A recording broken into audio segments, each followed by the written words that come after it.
Hi అండి. ఈరోజు మా బాబు స్కూల్లో టీచర్స్ బాడీ పార్ట్స్ అండ్ వాటి యాక్టివిటీస్ గురించి చెప్తామని చెప్పారు. సో నేను దానికోసమని ఇలాగ చార్ట్‌ని అయితే ప్రిపేర్ చేశాను. సో పిల్లలకి ఈజీగా ఉండే విధంగా ఇలాగ డ్రా చేశాను. Eyes, nose, ears, tongue, hands, feet ఇలాగా పిల్లలు ఈజీగా చెప్పడానికి 2-3 వర్డ్స్‌లో వాటి గురించి కూడా రాశాను. సో నేను ఇలాగ 6 పార్టీషన్స్‌గా డివైడ్ చేసుకొని 1 బై 1 క్లియర్గా మెన్షన్ చేసుకుంటూ వచ్చానండి. సో మనకు ఐస్ దగ్గర చూస్తే eyes help us see.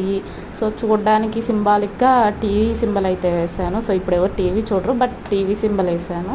So next nose దగ్గర nose help us smell. So నేను అక్కడ రోజ్ సింబల్ అయితే వేసాను. నెక్స్ట్ ఇయర్స్ దగ్గర ears help us hear. So మ్యూజిక్గా హెడ్ ఫోన్ సింబల్ అయితే డ్రా చేశాను.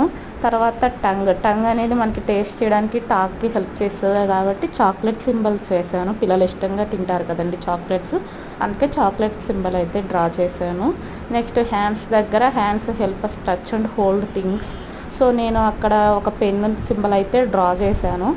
నెక్స్ట్ ఫీట్ దగ్గర వచ్చేసరికి feet help us walk and run. So నేను అక్కడ చిన్న బేబీ షూస్ లాగా డ్రా చేశాను.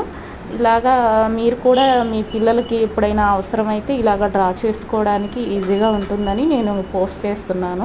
ఎవరైనా వాళ్ళ పిల్లలకి స్కూల్లో ఇలాగా బాడీ పార్ట్స్ వాటి యాక్టివిటీస్ గురించి చెప్పాలి అనుకున్నప్పుడు డ్రా చేయండి. మా బాబు అయితే ప్రస్తుతం ఎల్కేజీ చదువుతున్నాడు. సో ఎల్కేజీలో బాడీ పార్ట్స్ వాటి యాక్టివిటీస్ గురించి ఒక ఫన్ యాక్టివిటీ ఉందన్నారు.